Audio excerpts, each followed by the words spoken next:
अज्ञानमूलहरणं जन्मकर्म निवारणं अज्ञानमूलहरणं जन्मकर्म निवारणं ज्ञानवैराग्यसिद्ध्यर्थं कौशल्यबलं कौशल्यबलं कौशल्यबलं.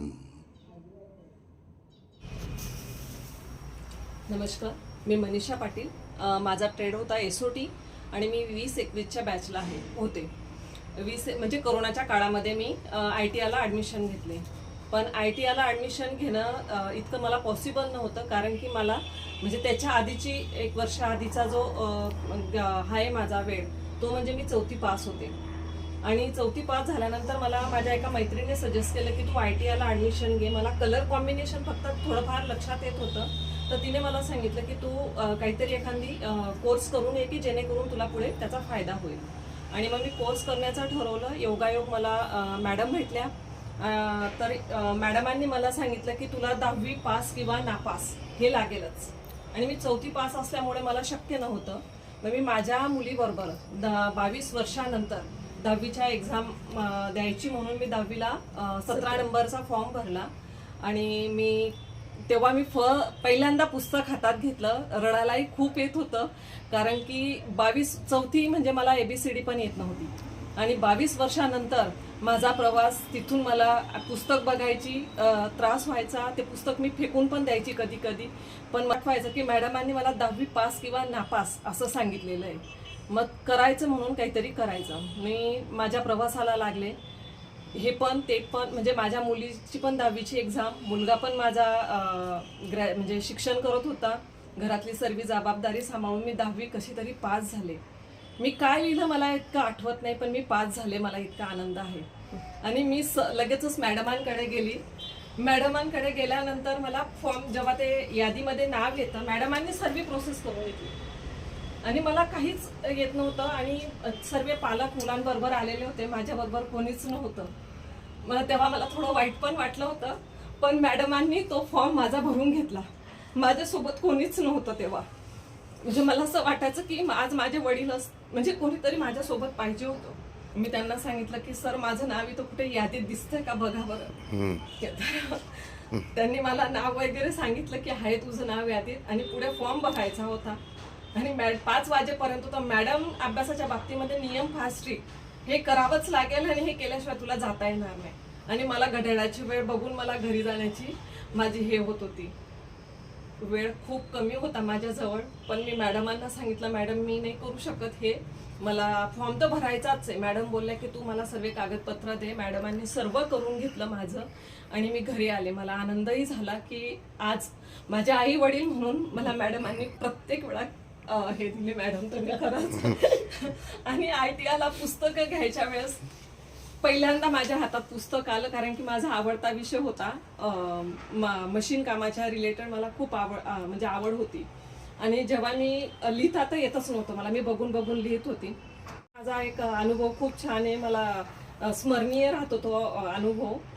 Madam dictate करत होत्या आणि आम्ही सर्व म्हणजे मॅडमांनी सांगितलं की मी सर्वांना सांगते आणि तुम्हाला ते लिहायचं आहे. आता मी पेन तर काढलं, नोटबुक काढलं. सर्वांना असं वाटत होतं की ही बाई, मी असं सांगायलाही मला हे होत होतं की मी 4थी पास हे मी कसं सांगू. माझी एक मैत्रीण होती पायल, तिला थोडीफार आयडिया दिलेली होती की मला थोडं लिहिता पण येत नाही आणि वाचता पण येत नाही, तर मी तुझं पाहून पाहून मी लिहिणार आहे. आणि मॅडम असं समोर होत्या आमच्या आणि मॅडम सांगत होत्या. तर माझ्या हातात पहिल्यांदा तो पेन, ती वही, माझं अजूनही मी ते सांभाळून ठेवलेलं आहे. चुका भरपूर आहेत माझ्या त्या नोटबुकमध्ये. मी जेव्हा पाहते तेव्हा मला आता हसू येतं. खूप चुका आहे, पण मला आनंद होता की मॅडम तिथं बोलतायत आणि मी इथं लिहिते. म्हणजे ते पान कोरं होतं, मी त्याला चिंखडलं असेल, लिहिलं असेल, पण ते पान मी भरलं. आणि मला तेव्हा खूप रडायला आलं होतं. आणि मी तेव्हा म्हणजे मला तेव्हा मॅडमांशी असं वाटत होतं की मी कधी त्यांच्याजवळ जाऊ आणि कधी त्यांना घट्ट मिठी मारू. आणि मी ते केलं पण होतं. आणि तिथून माझा प्रवास चालू झाला. मॅडमांनी जे दिलं ते करायचं. त्याच्यानंतर घरी मी शिवणकाम थोडं करत होते, ते पण करायचं. असं करून करून आम्हाला हँड पेंटिंगचं मॅडम जेव्हा सांगत होत्या साड्यांचं, म्हणजे ड्रेसचं सांगत होत्या आम्हाला की तुम्ही साड्यांवर पण हँड पेंटिंग करू शकता. मॅडमांनी आम्हाला हँड पेंटिंगचे कोर्स म्हणजे गुलाबाचं फूल, जास्वंदाचं फूल, मी तेव्हा इतकं मनावर घेतलं नव्हतं. पण नंतर जसं मॅडम सांगायच्या जिद्दीने करून घेतलं मॅडमांनी आमच्याकडनं. आणि त्याच्यानंतर मग मी ह्या हँड पेंटिंगच्या साड्या करायला लागली. आता याच्यामध्ये काय, हँड पेंटिंग हा जो कपडा आहे हा पण हँड पेंटिंगचाच आहे. आणि सर्वात महत्वाचं म्हणजे मला हा कपडा हँडलूम कसा तयार, म्हणजे कापडाला धागात कोणता लागतो, तर आपल्या इथून जो आपल्याला इंडस्ट्रियल आपण जातो मॅडम, तर तिथं मॅडम आम्हाला ग्रुपने घेऊन गेलेल्या होत्या व्हिजिट करायला.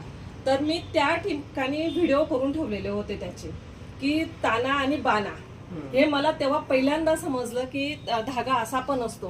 मग हा सुती धागा, त्या सुती धागा, तर हा धागा मी आपल्या इथं पाहिलेला आहे, पण ह्याच धाग्यापासून आपले धागे तयार होतात. आता हा धाग्यांची मॅडमांकडनंच आम्हाला ह्या गोष्टी समजल्यात. हा टिश्यू हँडलूम आहे आणि ह्या कस्टमाइज आपण करून घेतो, याच्यावर हँड पेंटिंग पण आपणच करून घेतो. त्याच्यानंतर मॅडमांनी आम्हाला एम्ब्रॉयडरीचा याच्यामध्ये गेलो आम्ही, काथा वर्क वगैरे.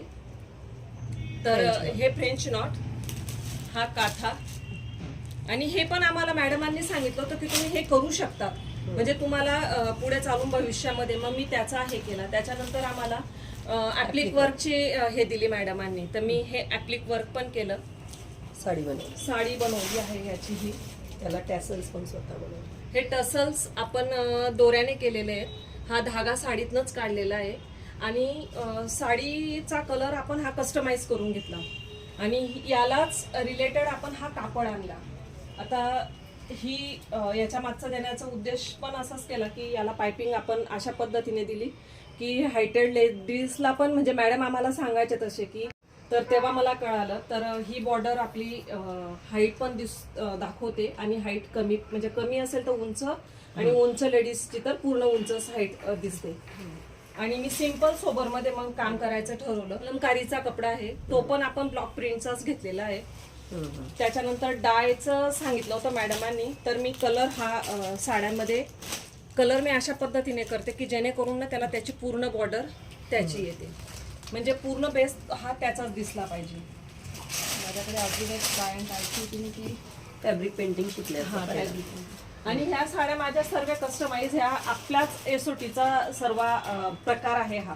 म्हणजे मी ब्लॉक प्रिंट नव्हती आपल्या ह्याच्यात, पण तो एक हा कपडा याचा आहे, हँडलूमच कपडा आहे.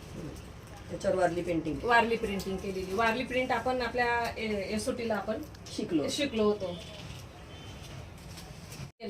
तेव्हा तर फक्त माझा ब्लाऊज आणि ड्रेस याच्यातच होतं, पण तरी मला कुठेतरी अस्वस्थ वाटत होतं की अजून आपल्यामध्ये काहीतरी, म्हणजे मी तिथं हे नव्हते, म्हणजे समाधानी नव्हते. शिकण्यासाठी मला अजून असं वाटत होतं की मला अजून काही शिकता येईल का, मला अजून काही करता येईल का काम. तर त्या हिशोबाने मी साड्यांचं साईड बिझनेस जो असतो तो साईड बिझनेस मी असा केला. आणि माझी एक जुनी साडी, जशी ही साडी, ही तर माझी पहिली साडी आहे. ही जुनी साडी होती. मी जुन्या साडीवर मॅडमांनी जे शिकवलेलं होतं त्याचं मी हे हँड पेंटिंग केलं. आणि ह्या हँड पेंटिंगने मला असं लक्षात आलं की आपण आता साड्यांवर एक आपला वेगळा बिझनेस आपण स्टार्ट करू शकतो. आणि मग मी त्यानंतर हँडलूम्समध्येच जास्त पडली. हँडलूममध्ये याच्यासाठी पडली की जे लोक कामं करतात हातमागाचे, त्यांना पण तिकडे रोजगार मिळेल. आणि बरेच जण आपण जे मशिनरीचे कामं करतो आणि हातमागाचे कामं करताना त्या लोकांना ते एक साडीला महिना 2 महिने लावतात आणि आपण सहजपणे ते पैसा जास्त असतो म्हणून आपण घेत नाही, आपण दिखाव्यावर जातो. पण रिअल जे असतं ते ITI मला जेव्हा मी हँड पेंटिंगचं शिकली तेव्हा मला कळालं की वर्क करणं म्हणजे सोपी गोष्ट नाही. म्हणजे ज्या गोष्टी आपण हाताने केलेल्या असतात त्याची मेहनत खूप असते आणि त्याला पाहिजे तसा पैसा भेटत नाही. आणि मी ठरवलं की आता याच्यातच पडायचं, हातमागाच्या याच्यात. म्हणून मी कपडा पण हातमागाचाच निवडला आणि त्याच्यावरही जे काम चालू आहे माझं ते माझं स्वतःचं हाताचंच आहे. आणि ते सर्व श्रेय आपल्या धुळे ITI जातं आणि माझ्या गुरु, मैत्रीण, सखी, माझी बहीण, आई रेणुका गाडेकर मॅडमांना.